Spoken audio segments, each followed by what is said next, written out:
For those who don't know me or Horizon, my name is Rob Stoner, president and one of the owners of Horizon Managed Services. We're an IT service firm in the greater Kenosha, Wisconsin area.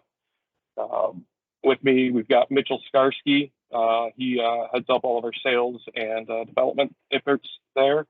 Dialing in on the phone, we've got Jason Whitehurst. He's co-founder of Service Provider Partners, great partner of ours providing cybersecurity solutions.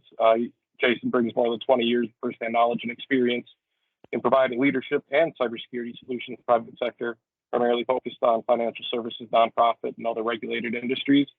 And last but certainly not least is Vince Crisler. He's the founder and CEO of Darkcube, former CISO of the White House.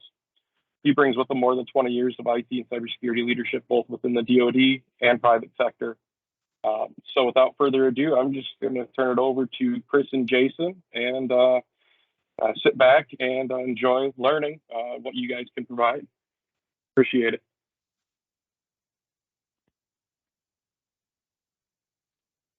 Since you might be muted still. Yeah, do you want me to go ahead and jump in here, Jason?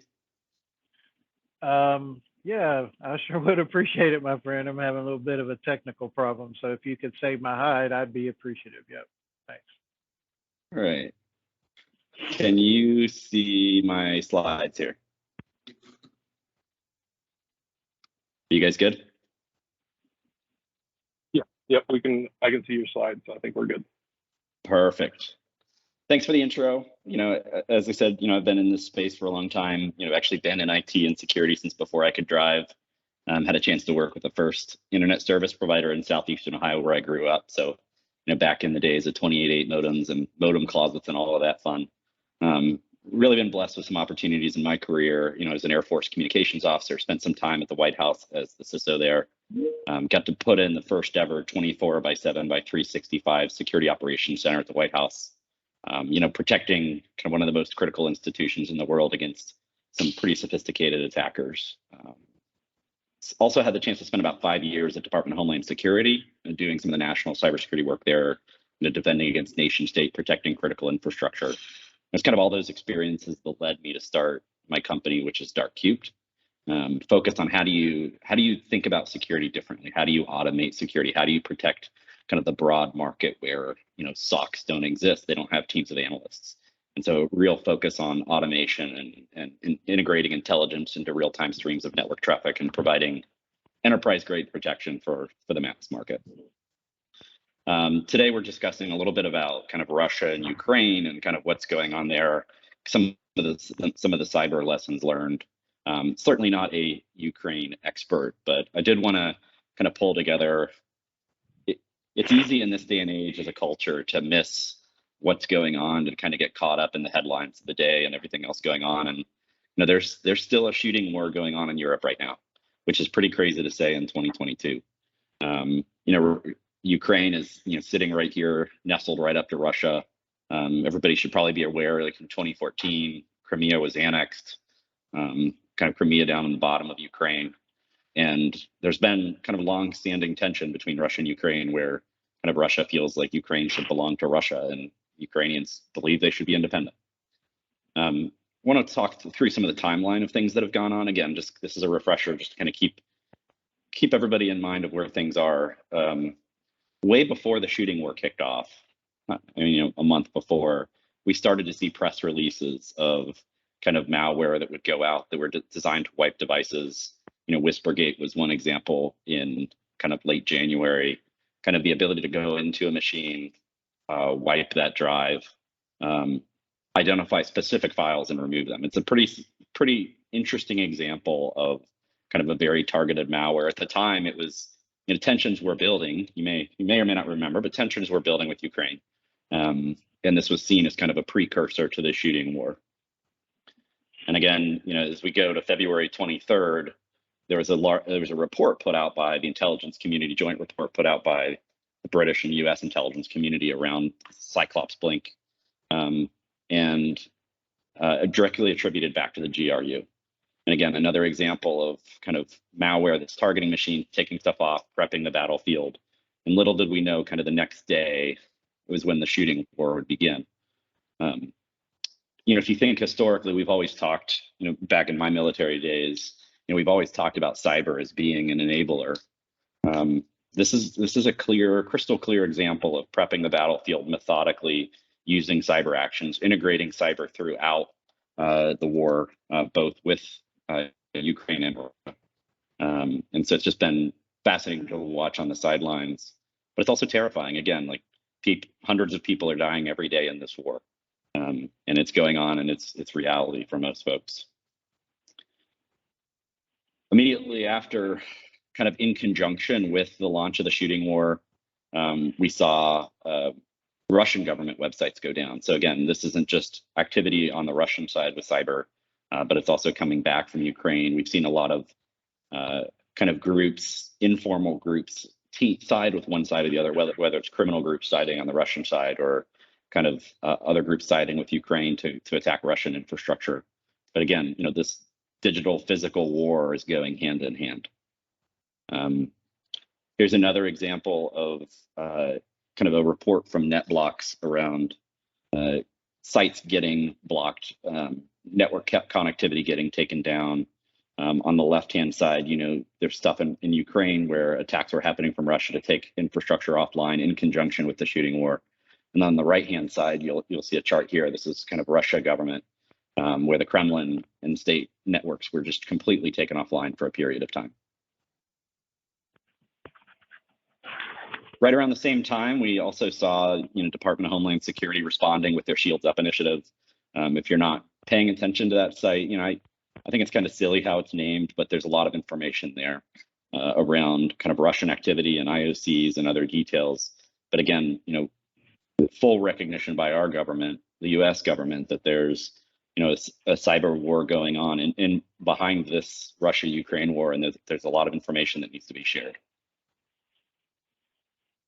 Again, remember the shooting war started February 24th. By March 2nd, we had images like this. Another fascinating part about this war has been the social media aspect, being able to follow troop movements and updates live on Twitter, being able to log into camera feeds remotely and watch. It's just terrifying, and eerie to see these Russian trucks marked with a Z on the side, sitting in Ukrainian ports.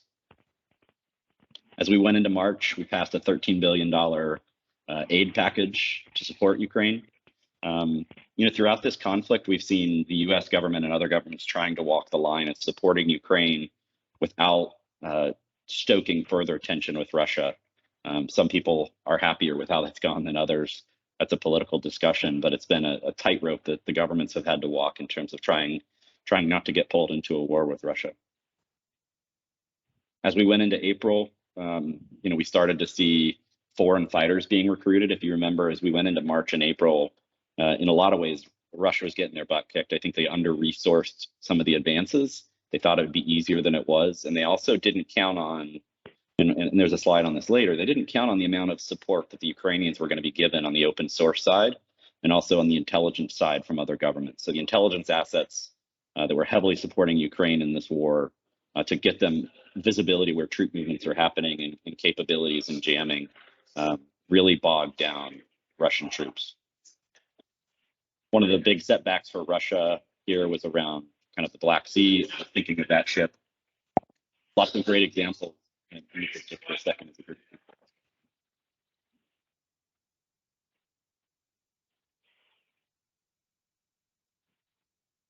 Sorry about this, guys. Vince is at a conference right now and making time for this. So he's having some fun waving hands and saying hi to people as they pass him by.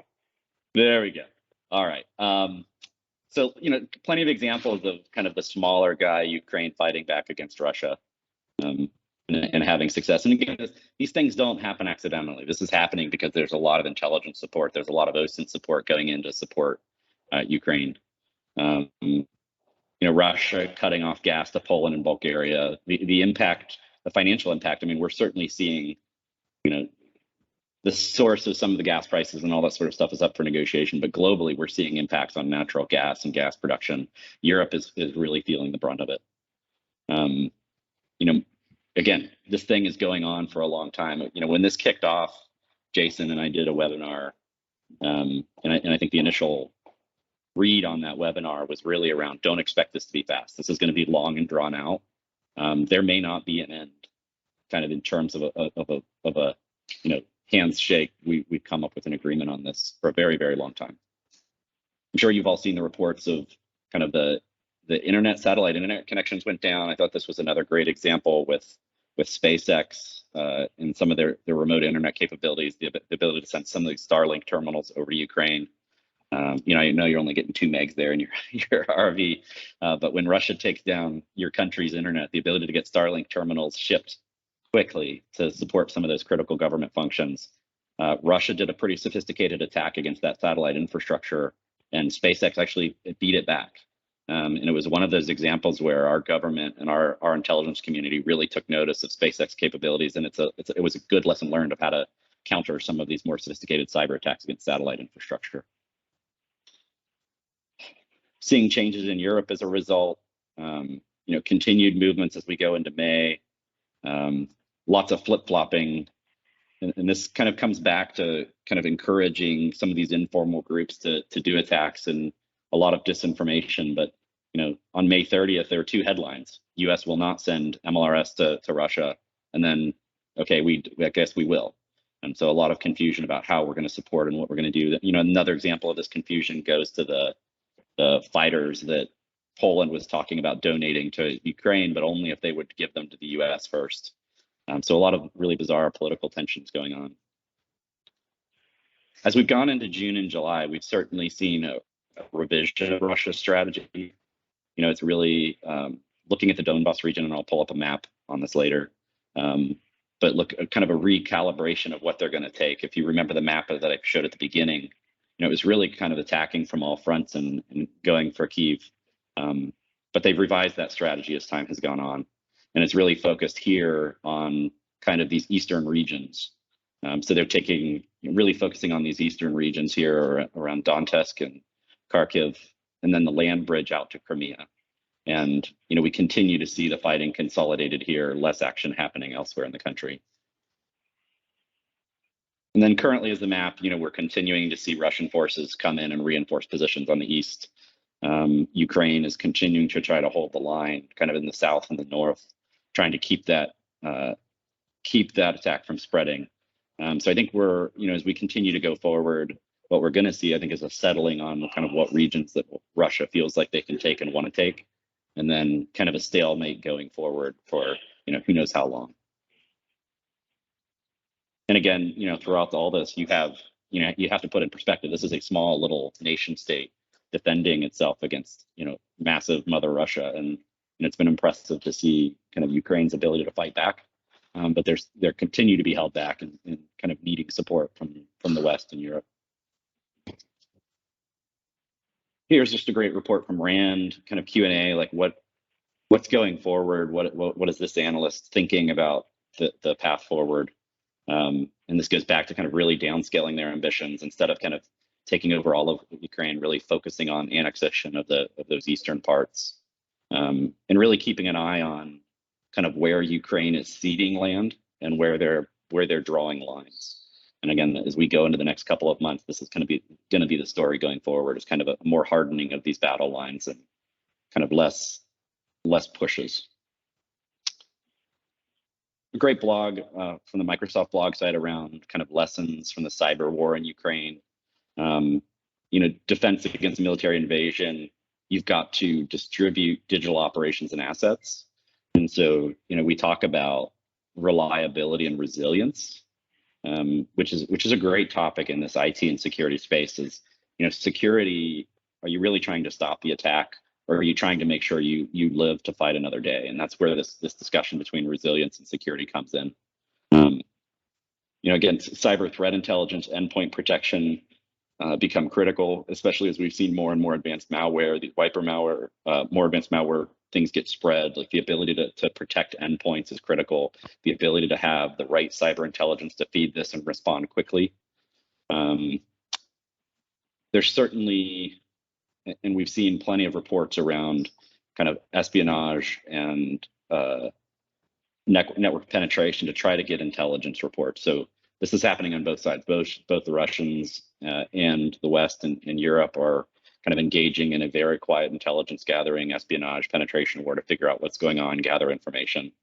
And then, as we've seen as a consistent pattern that, will not change in the future, Russia has a huge information influence operation going on. Their ability to use social media, bots, false news sources, false flags, to really support their war efforts and their strategic goals. And this is one of those things that really concerns me kind of in the large scale is, our susceptibility as a culture to some of the social media influence operations, false media, having news sources on both sides, stoke these fan these flames of division, and then having Russia take advantage of it. Kind of a groundbreaking report that we've seen here is kind of General Nakasone confirming that the U.S. has conducted operations against Russia in the invasion of Ukraine. Going back to this kind of this tight line that you have to walk in terms of supporting Ukraine without angering Russia. There's certainly been a lot of stuff going on behind the scenes here that most people don't know about, and it's been, a lot of flexing muscles, a lot of work in terms of trying to shape the battlefield and get information and influence operations. There's a lot of great information out there. If you followed Recorded Future, they're just a prime source of intelligence and information. Again, lots of great information about some of the disinformation war that's going on.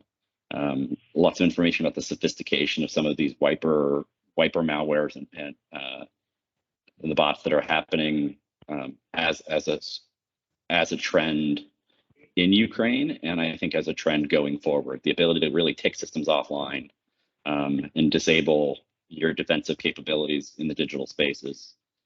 This is the embodiment of what that looks like. This is the cluster bomb of the digital age. So going forward, what's next? Where are we headed in all of this? I think first is Ukraine is a great model of what battlefield preparation looks like in the cyber domain. There's some very interesting reports and articles around the attention that China has been paying to what's been happening between Russia and Ukraine.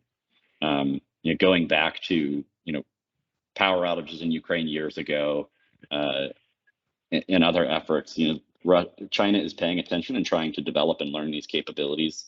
I don't think it's far-fetched to say that we could see, some movement in Taiwan related to kind of softness globally against Ukraine. If the world isn't willing to do a lot more against Ukraine, what's the world willing to do in Taiwan? And I know politically there are different agreements there that could influence that.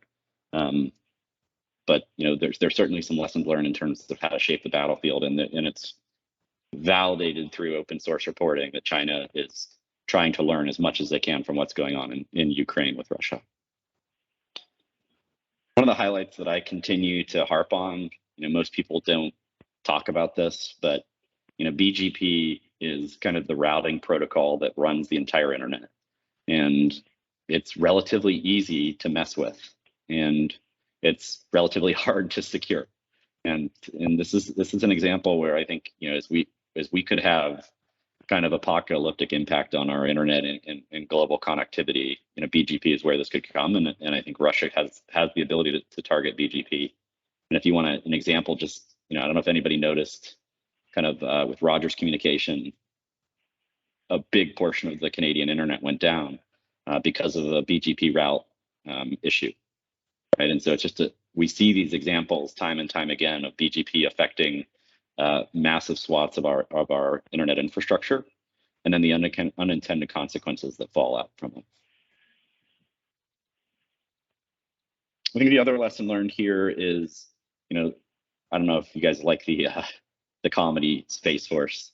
I think it's hilarious, but a lot of people kind of joked about the idea of the creation of the Space Force, but I think what's clear is, space is the next battlefield. The amount of satellite infrastructure in space, the amount that we rely on this infrastructure, whether it's communications to internet to GPS, this is the next battlefront. And we've certainly seen plenty of examples of that going on here in Ukraine, and we're seeing countries position around both defensive and offensive capabilities in space as a result. And finally, it feels like there's been a lot of cries and warnings around, will Russia target our infrastructure they have? Will Russian groups increase their ransomware they have? But I think there's also a tendency to kind of get lulled into sleep here, to say, look, hey, Russia hasn't launched a full-scale attack. I think we've been lucky in some cases where we've been able to stop some of these attacks that they've had. I think in some cases they haven't been willing to pull the trigger on some larger scale attacks because of the potential fallout. And also, the stuff that we're not hearing that's going on, the cyber battle that's happening behind the scenes in the classified world, it's definitely affecting things, but it is getting worse. We're seeing hacktivists encouraged by the noise that's happening and targeting other countries. We're seeing ransomware increase. Groups like Revel and others, are kind of emboldened and, shuffle and fall apart and come back together. But, there's a lot of power and control here, and they're targeting, small companies all the way through enterprises and government organizations alike. And finally, there's a lot of operations happening in the cyber domain, that are quote unquote criminal group that more than likely have kind of more official ties back to the Russian government. So we see a lot of these ransomware groups and these other malware strains that, are just treated as kind of independent actors when actually kind of there are a lot of more ties behind the scenes to Russia and their kind of global influence and cyber campaigns. So, just my warning here is, like, this war has been going on. It feels like a long time. It's easy to get distracted by other things going on. But again, every day we have hundreds of people dying in Ukraine from this war. There's an active shooting war going on. There are active campaigns going on in the cyber domain, targeting folks outside of Russia, targeting folks outside of Ukraine. So, we need to continue to be, on our toes and aware of what's going on. So go ahead and stop there and open it up to questions. Yeah, Vince, one thing to jump into, we've had conversations with prospects and clients and just others, small businesses, where they're not really the target. They get attacked, and what it's really been is a springboard, a mechanism in order for the threat actors to move into an attack a target using a trusted vendor or partner. And we've been seeing that kind of rise on our side, where companies go, I'm just a small 10, 20, 50 person shop. I'm not a target type of thing. And the reality is you're an easier target, and you're a trusted vendor, a trusted avenue to get into a more secure environment. And so we've been seeing something like that. And that's a whole nother conversation to get into. But I just wanted to share that and add that to the conversation as well. But yeah. Yeah, that's spot on. And we're seeing that every day. You would think that some, like a wildlife preserve, for example, would get attacked less than an accounting firm. That's not true, right? I think everybody that's connected to the internet is being targeted right now. It is a heck of a lot easier to get a target to open an Excel file that has a malware embedded in it through a macro when it comes from a trusted party, when it's attached to the response of an email, than it is to come in on that cold. And so, attacking the supply chain, attacking those small business accounting firms, law firms, car dealerships, we're seeing it across the board.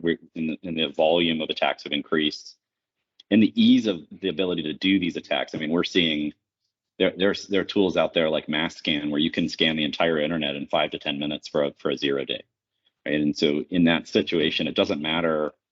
These attackers are no longer targeting specific companies at the beginning. They're targeting everybody they possibly can, gaining footholds, and then selling that access to other actors to enable their campaigns. Yeah, and it's no longer even just those with the knowledge and the expertise to launch these campaigns. There are tools out there these days. Like, we're all familiar with software as a service, SaaS, like Microsoft 365, Google Suite. There are tools for hackers under that same model where they just charge pennies to send a malicious email, and they actually have their own support teams behind them. So you don't have to have any knowledge to launch an attack these days. And it's kind of mind-boggling the low barrier for entry that exists. Absolutely. So yeah, if anyone has any questions, throw them in the chat. I'll open up microphones to people if they want to ask any questions. Can you guys hear me okay? Yes, sir. So so Vince and I do a lot of these together, and I like it this way because Vince does the kinetic side and what he sees on the cyber side. And let's all be clear, Vince still has visibility into places I'll never get to see. But what I deal with every day is on the, is what happens when somebody is compromised, and, what we're seeing effectuate that compromise, right? And here's what's most important to understand as a business owner listening to this conversation. The number of business email compromise attacks have gone up about 2,000%. Again, I tell people all the time, don't trust my numbers, go do your own research, but I'll summarize them for you. Those business email compromises have gone up about 2,000%. We use products like Darkcube to give us that visibility and control over those malicious IPs, because you have to exit and you have to enter, and that's the only bottleneck, and we can do a lot of controls there. So we have, I think, upwards of 300 or so firewalls at this point, and that grew quite quickly once the Russian-Ukraine shooting war picked up.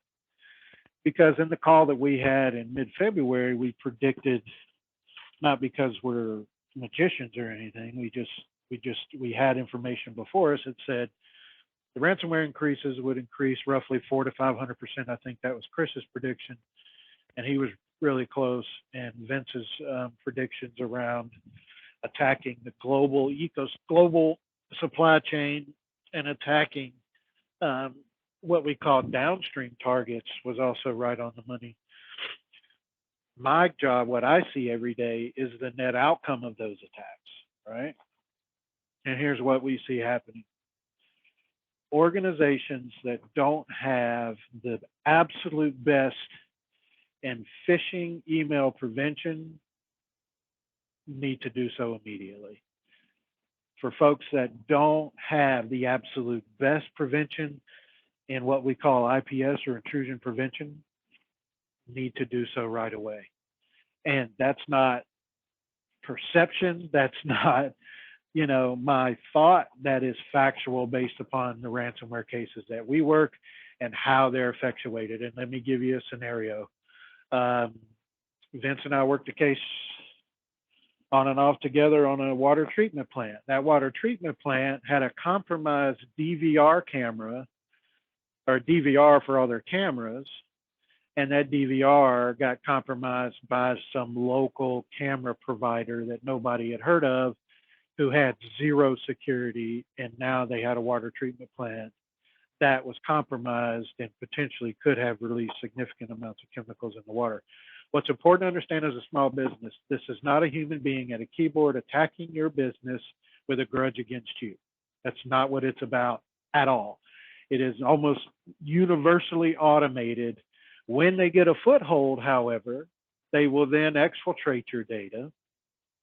They will take that data and they will hold that data for extortion against you and say, look, pay us, or we will let your customers and vendors know that you don't care about cybersecurity.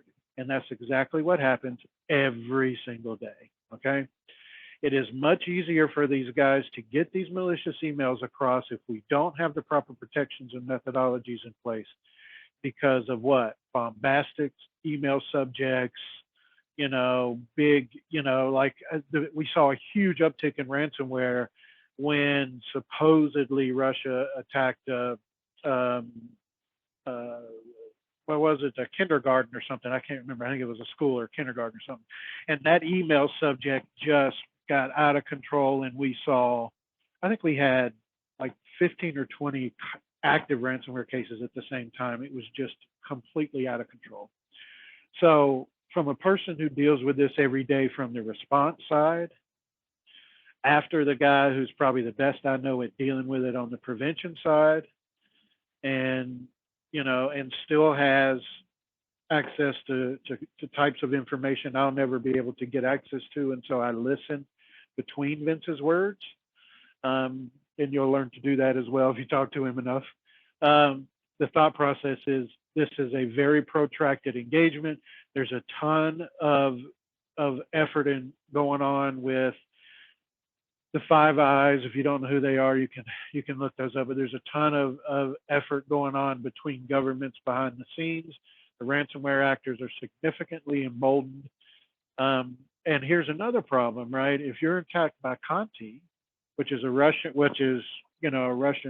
ransomware variant, you can't pay them because they profess support for Russia. Therefore, none of the cryptocurrency organizations that convert fiat to crypto will do it, right? They're hands off. And there's some other folks that'll do it that are a little sketchy, and so you just kind of have to figure out how to get around it. Here's my point. Is it all doom and gloom? Depends on how you look at it. At the end of the day, spend the money you need to spend on doubling down on protecting your email security, period. End of story. Make sure you've got a good security operations center tied to what you do have so that eyes are on it all the time, and have good protections at that choke point between exit and entry, so that if something does happen, and I try to remind people this all the time, it's just as much about what kind of data we have access to when a compromise happens as it is preventing it, right? That data is absolutely critical to us.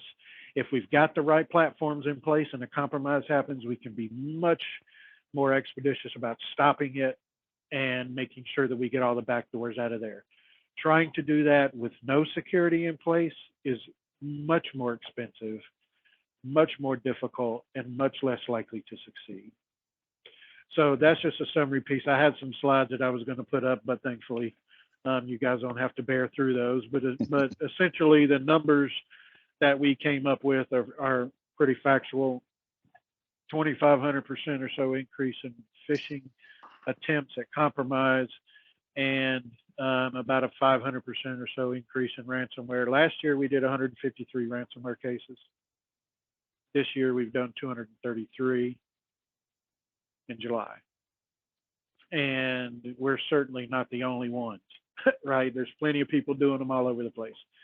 So point being, get with your trusted advisors, make sure that Rob and Mitchell have your commitment to protecting those avenues of approach, and you've got the best chance of success. And if something does happen, you got the best chance of remediation. So I just want to summarize with that, and I'll hand it back to the team who was talking earlier. Thanks. Yeah, thanks. Thanks, Jason. Vince, I'll throw it to you for final comments before we wrap up and give everyone their day back. Yeah, just appreciate everybody's time and attention today, and it's a really important topic. It's easy to get distracted by kind of the flavor of the day of the news, but this shooting war with Russia and Ukraine has been revolutionary and eye-opening in a lot of different ways in terms of the use of cyber capabilities, the affiliation of these groups, and so just keep paying attention to what's going on. Don't get distracted, and to wrap things up, as Jason said, it's not all doom and gloom. Like, things are worse than they've ever been. It's true. But we also have the tools available today that we've never had to have available. The requirement is we just have to put them in place before the compromise happens. And so getting people to realize, like, we can put the protection in place, we can get the visibility. Now, can we promise, like, you won't get hacked 100%? No, right? Like, cybersecurity is a game where offense always wins, defense always loses. The question is just how bad do you lose and how quick can you recover? And so you've got to have your infrastructure implemented. You've got to have the security tools in place. You've got to have a trusted advisor to make sure that these tools are not just being deployed in the first place, but being maintained properly and kind of monitored appropriately. So thank you all for your time today. This was fantastic. Great group. Thank you very much, Jason, Vince. Appreciate it. Thanks everyone for attending, and have a great rest of your day.